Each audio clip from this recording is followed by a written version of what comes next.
السلام علیکم پیارے پاکستانیوں، پیش خدمت ہیں آج کی تازہ خوشخبریاں۔ امن کے لیے پیش رفت، بھارتی ذمہ داری، تنازعات طے کرنے کو تیار، مہم جوئی کا مؤثر جواب دیں گے پاکستان۔ وزیر اعظم عمران خان نے کہا ہے کہ امن کے لیے مزید پیش رفت بھارت کی ذمہ داری ہے۔ انہوں نے LOC جنگ بندی کا خیر مقدم کرتے ہوئے کہا کہ ہمیشہ امن کے لیے کھڑے ہیں، تمام حل طلب امور بات چیت کے ذریعے حل کرنے کے لیے آگے بڑھنے کو تیار ہیں۔ ٹویٹر پر اپنے ایک بیان میں انہوں نے کہا کہ پاکستان کے خلاف فضائی حملے کی شکل میں بھارت کی غیر قانونی عاقبت نااندیش عسکری مہم جوئی پر ہماری جوابی کارروائی کو 2 برس مکمل ہونے پر میں قوم کو مبارکباد اور اپنی فوج کو سلام پیش کرتا ہوں۔ ایئر چیف مارشل مجاہد انور خان نے کہا ہے کہ کشمیریوں کی جدوجہد کے ساتھ کھڑے ہیں۔ آپریشن سوئفٹ ریٹارٹ سے وطن کا بھرپور دفاع کیا، کسی بھی مہم جوئی کا منہ توڑ جواب دیں گے۔ امن کی خواہش کو کمزوری نہ سمجھا جائے۔ پاکستان ذمہ دار ریاست ہے، لیکن کسی منفی کوشش کا اٹل اور بھرپور عزم کے ساتھ جواب دیا جائے گا۔ اپنی سرحدوں کے دفاع کے لیے مکمل طور پر تیار ہیں۔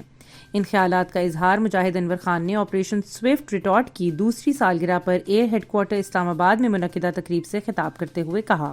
اس موقع پر پاک فضائیہ کے 5 طیاروں کی فارمیشن نے شاندار فلائی پاسٹ بھی کیا تو ان کی گھن گرج سے فضا گونج اٹھی اور دلوں پر رعب و ہیبت طاری ہو گئی۔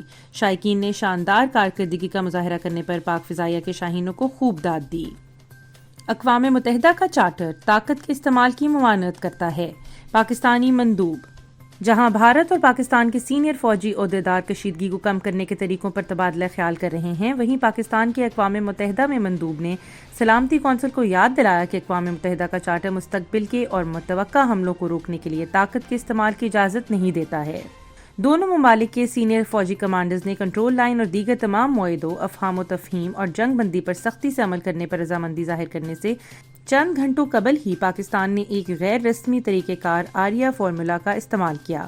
پاکستان کے اقوام متحدہ میں سفیر منیر اکرم نے ممبران کو ایک یاد دہانی کے ساتھ اپنی بریفنگ کا آغاز کیا کہ اقوام متحدہ کے چارٹر کا مقصد جنگ کے راستے کو کالعدم قرار دینا تھا۔ ان کا کہنا تھا کہ بدقسمتی سے آج حق خود ارادیت کے انکار اور چھوٹے اور کمزور ریاستوں پر جبر میں غیر قانونی قبضے اور مداخلت میں طاقت کے غیر مجاز اور یک طرفہ استعمال کا سہارا سب سے زیادہ نظر آتا ہے۔ مندوب نے کہا کہ پاکستان نے اپنے ہمسایہ ریاستوں کی علاقائی خود مختاری کا احترام کیا ہے، لیکن ہمیں ریاست کے خلاف اپنے دفاع کا حق حاصل ہے جو پاکستان کے خلاف ان دہشت گردانہ حملوں کی سرپرستی کر رہی ہے۔ پاکستانی سفیر نے ملک کی کشمیر پالیسی کے کلیدی عناصر کی بھی نشاندہی کی، جس میں خود کا تحفظ اور کشمیر کے عوام کے حق خود ارادیت کی حمایت کرنا شامل ہے۔ پاکستانیوں کے فینٹاسٹک چائے پر مزاحیہ تبصرے۔ سال 2019 میں بالا کوٹ میں بھارتی دراندازی کی ناکام کوشش اور پھر 27 فروری کو پاکستان کی جانب سے ملکی حدود کی خلاف ورزی کرنے والے بھارتی طیاروں کو مار گرانے کو 2 سال ہو گئے، لیکن پاکستان میں چائے کا ذکر اب بھی ہے۔ 27 فروری 2019 کو پاک فضائیہ نے ملکی فضائی حدود کی خلاف ورزی کرنے والے بھارتی طیاروں کو مار گرایا تھا اور ان کا پائلٹ ابھینندن بھی گرفتار کر لیا تھا۔ آپریشن سوئفٹ ریٹارٹ کو 2 سال مکمل ہونے پر اس حوالے سے بننے والی تمام میمز اور مزاحیہ تبصروں کا ذریعہ وہ ویڈیو ہے جو ونگ کمانڈر ابھینندن کی گرفتاری کے بعد جاری کی گئی تھی، جس میں انہوں نے اپنے ساتھ پاکستانی فوج کے برتاؤ سے متعلق بتایا تھا اور چائے فینٹاسٹک ہے جملہ بھی کہا، جو اب بہت مشہور ہو چکا ہے۔ گلوکار فخر عالم نے ٹویٹ کی کہ سرپرائز ڈے مبارک، کوئی اور بھی پاکستانی مہمان نوازی یا چائے کے فینٹاسٹک کپ کے انتظار میں ہے تو برائے کرم آئیں۔ حسن نامی صارف نے لکھا کہ یہاں پارٹی ہو رہی ہے۔ کچھ صارفین نے چائے کے مہنگے کپ سے متعلق دوبارہ تبصرے کیے۔ پارس نامی صارف نے لکھا کہ دنیا میں چائے کا مہنگا ترین کپ جو بھارتی پائلٹ کو پیش کیا گیا تھا، جس کی قیمت MiG-21 ہے۔ آیت نامی صارف نے کہا کہ بھارت کو سرپرائز ڈے بہت مبارک ہو۔ علاوہ ازیں لوگوں نے دنیا کی سب سے بڑی ٹی پارٹی بھی شروع کی اور اپنی اور سیلیبریٹیز کی چائے پینے کی تصاویر شیئر کیں۔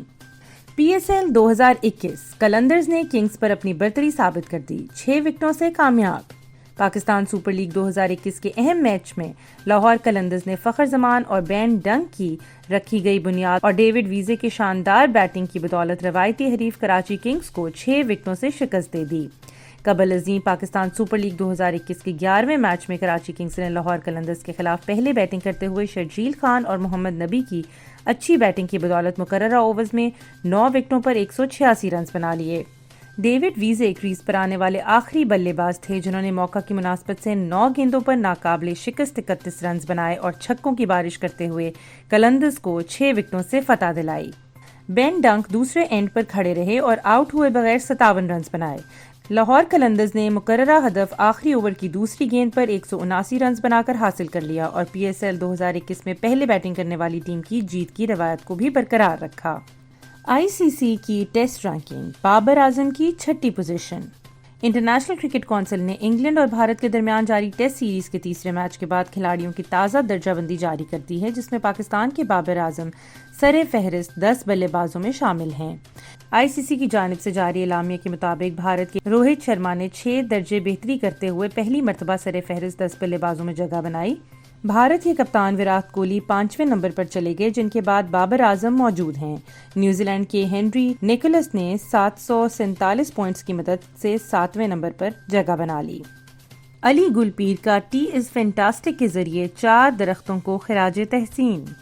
علی گل پیر نے کہا کہ 2 سال قبل ہم نے 4 درختوں کو ایک دہشت گرد حملے میں کھو دیا تھا، یہ میری طرف سے ان کو خراج تحسین ہے۔ انہوں نے جنگل میں بنائی گئی ویڈیو میں فینٹاسٹک چائے اور 26 فروری کو پاکستان میں بھارتی دراندازی کے نتیجے میں گرنے والے درختوں سے متعلق گانا گایا ہے۔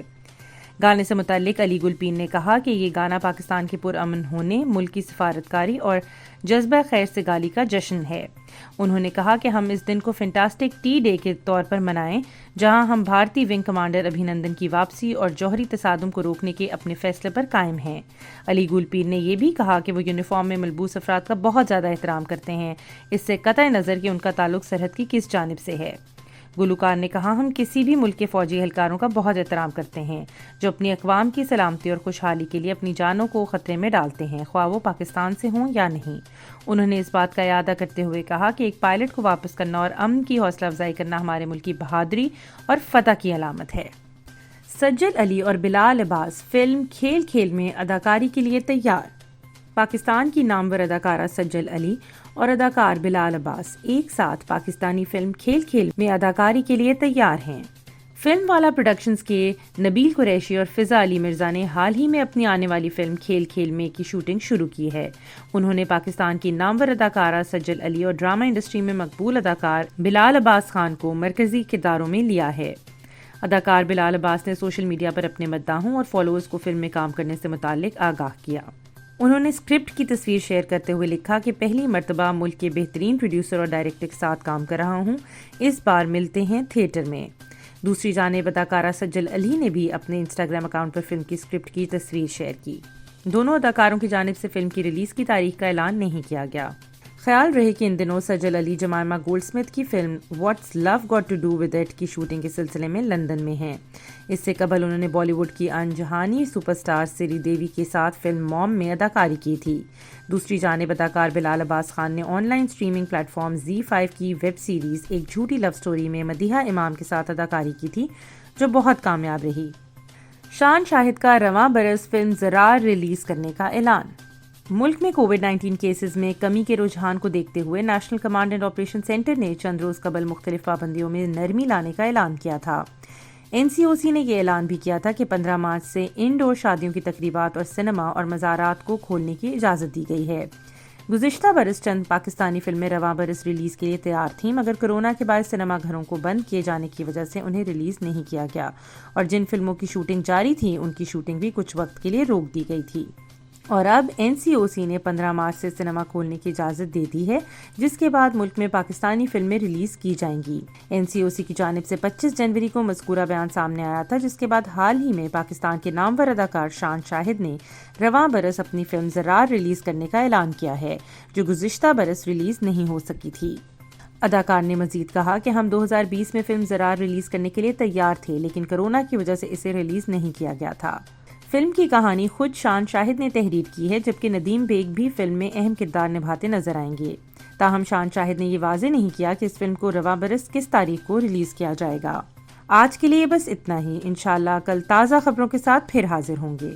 پاکستان زندہ باد۔